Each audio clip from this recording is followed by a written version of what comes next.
Hi everyone, welcome again to another edition of Storytime with Robbie.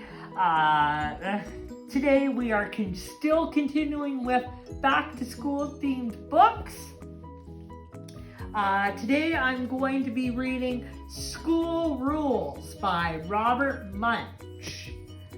And I will be reading There is a Snake in My School by David Walliams. And I will be reading something that you do at school. Do not take your dragon on a field trip. Because you go on field trips when you go to school, right? So we're going to read that by Julie Gassman. Hope you enjoy. Let's get started.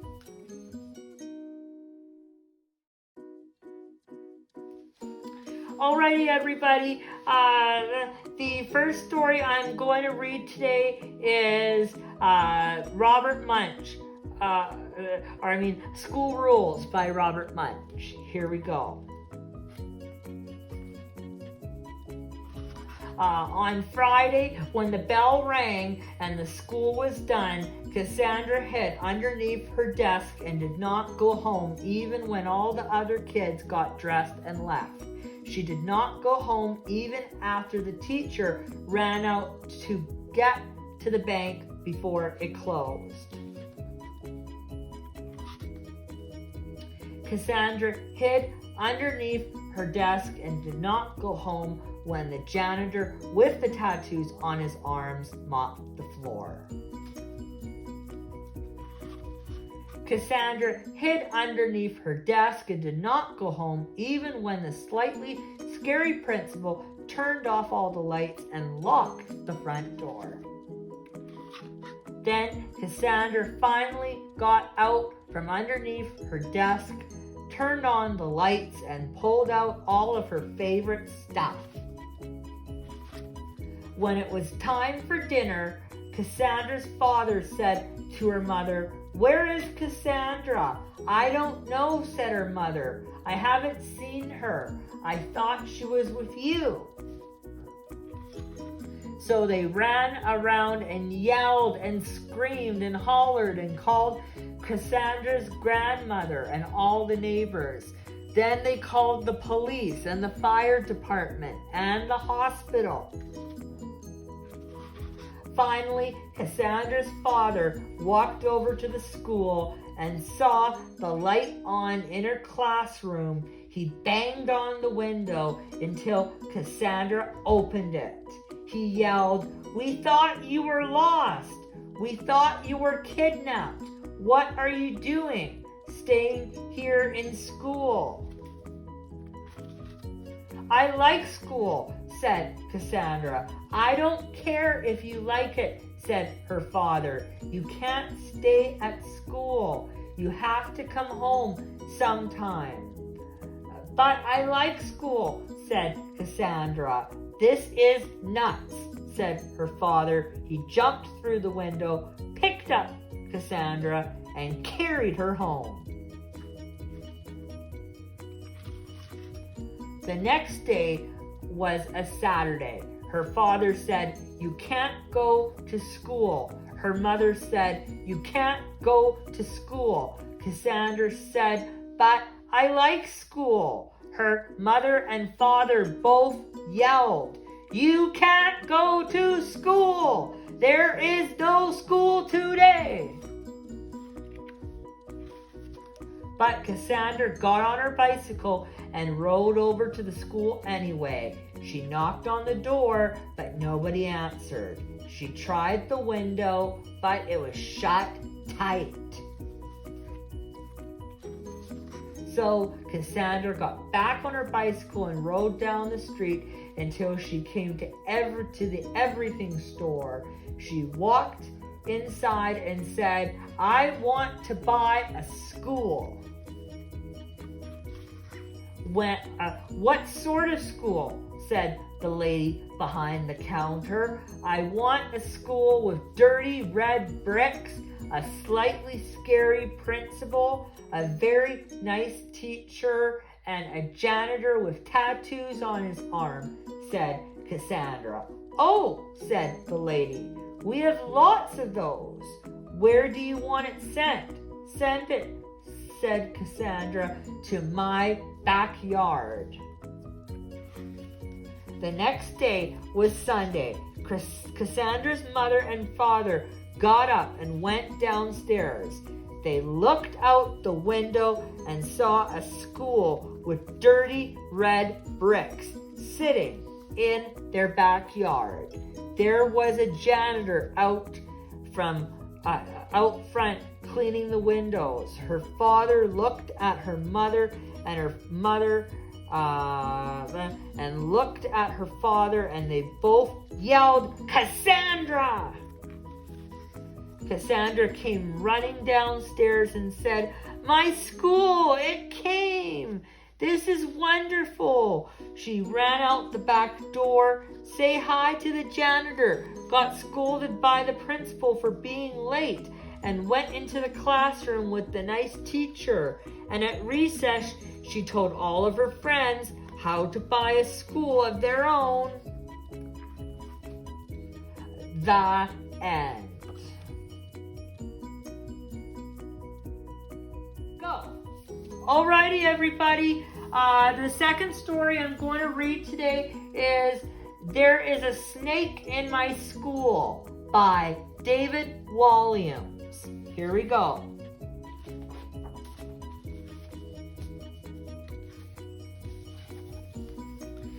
Mr. Bright had told all the children in his class it was Bring Your Pet to School Day. Everyone rushed into the playground to meet the animals. There was a stupidly cute gerbil, a teeny goldfish, a fat cat, a 100-year-old tortoise, and a tall dog.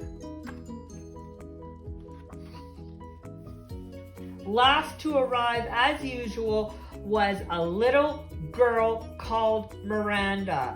She was riding on the back of an enormous, slightly snake, announced Miranda. On seeing the snake, the other children screamed, "Arrgh!"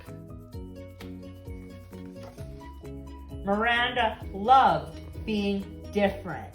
She always stood out at school with her individual take on school uniform, her cartwheels down the corridors, and her funny answers in class. What ended in 1945, 1944, ha, ha, ha, ha. A python is a rather unusual pet, but Miranda and Penelope had so much fun playing together. For the little girl, the snake would pretend to be a balloon, a scarf, a hula hoop, a telescope, a trombone, and sometimes when they were both feeling particularly mischievous, a third arm.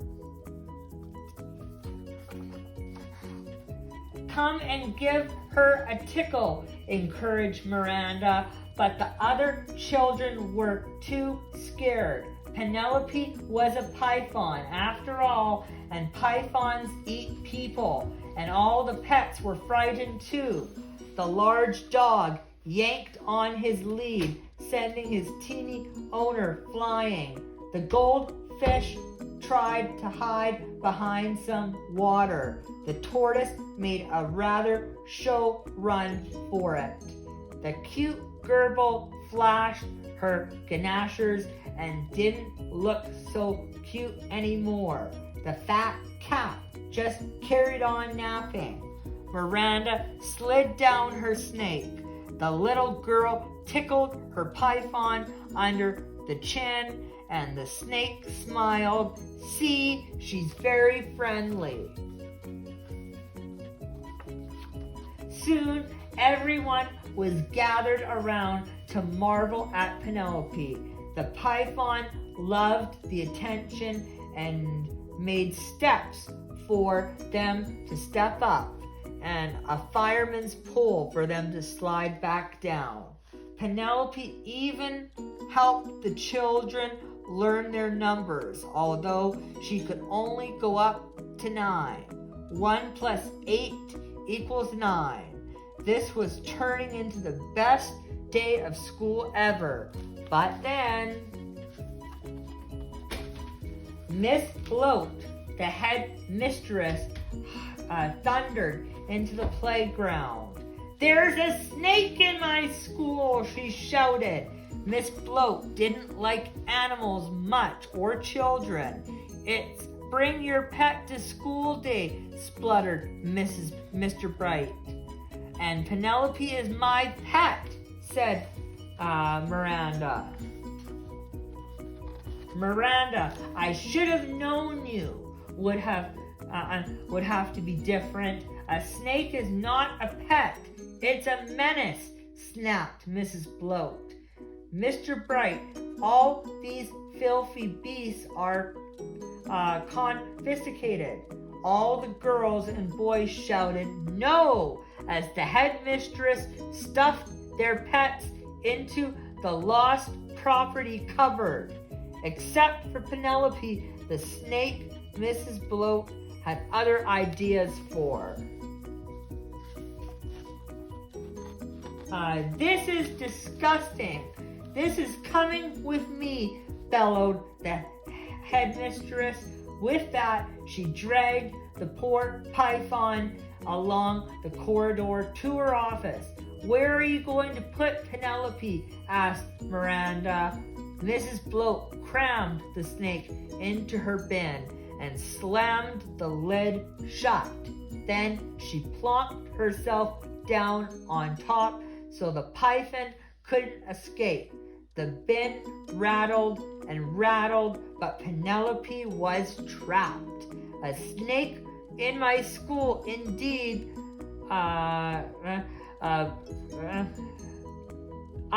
Back to your lesson."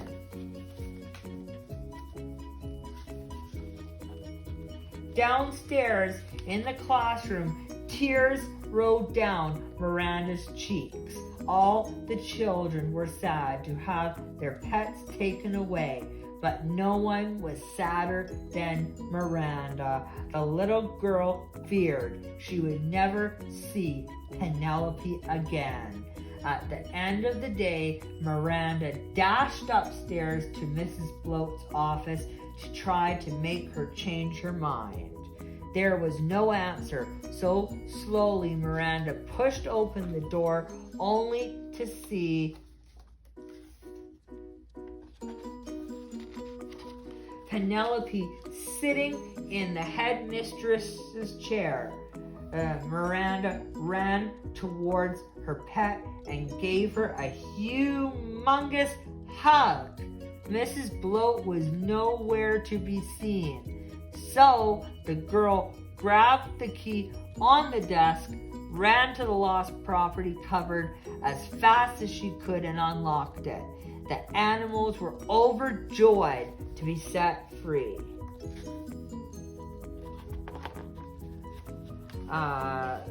Then Miranda and all the pets slid down Penelope's back into the playground.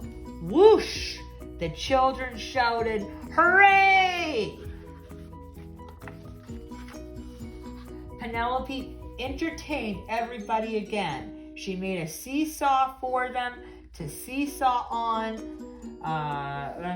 a wheel for them to roll on, a swing for them to swing on. Penelope even helped some of the younger children with the alphabet, although it was hard to do an X, and a skipping rope to skip with, UVWYX.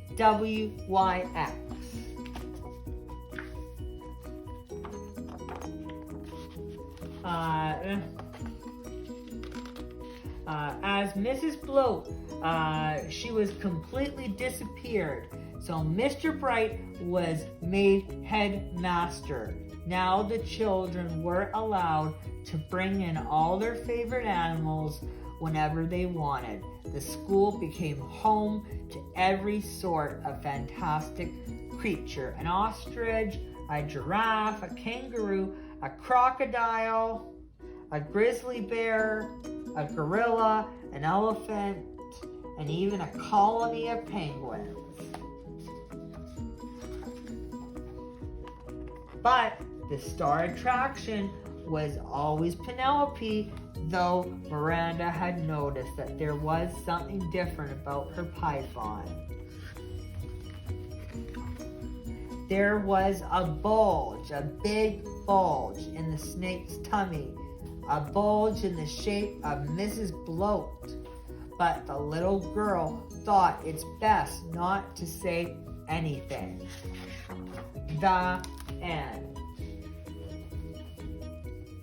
And go!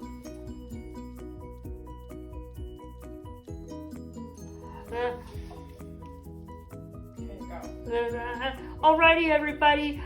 The third story I'm going to read today is Do Not Take Your Dragon on a Field Trip by Julie Gassman. Here we go.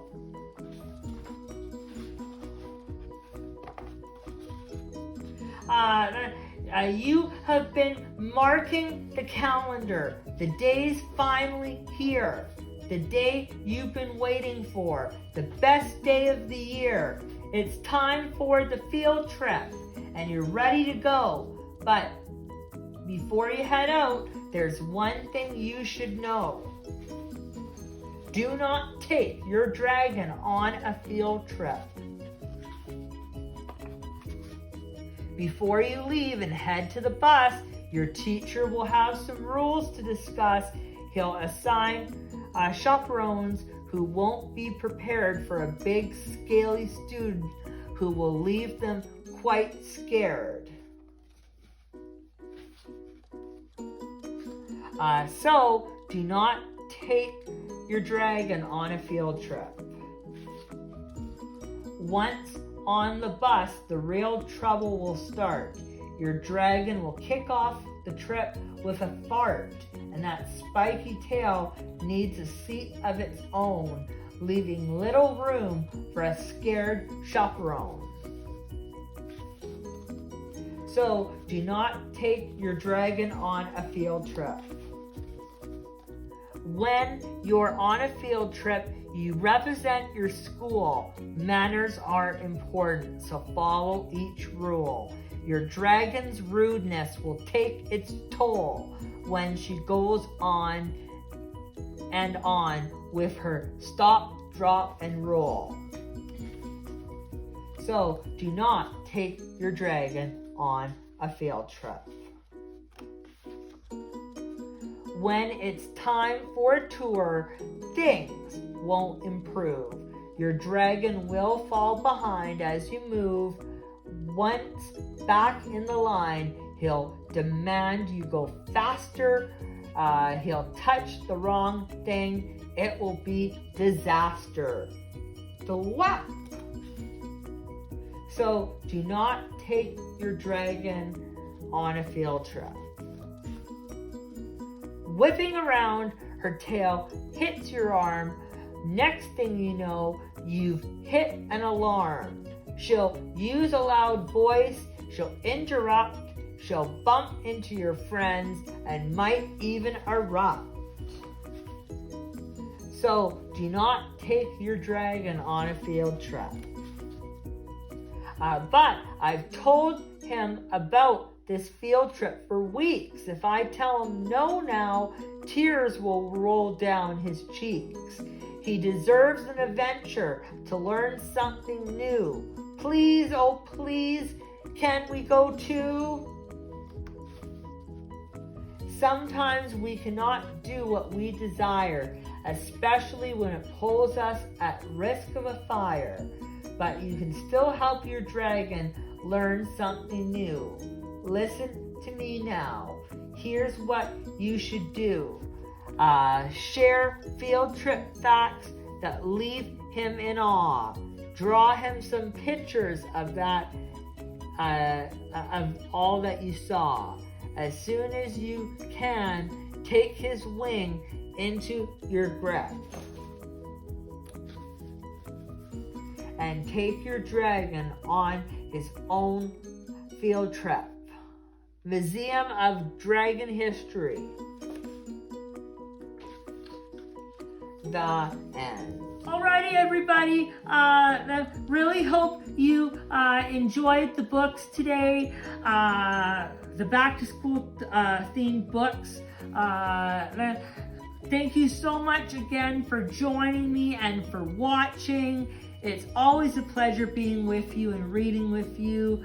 Have a really good rest of your day, and I will see you here on the next edition of Story Time with Robbie. I will see you then. Bye.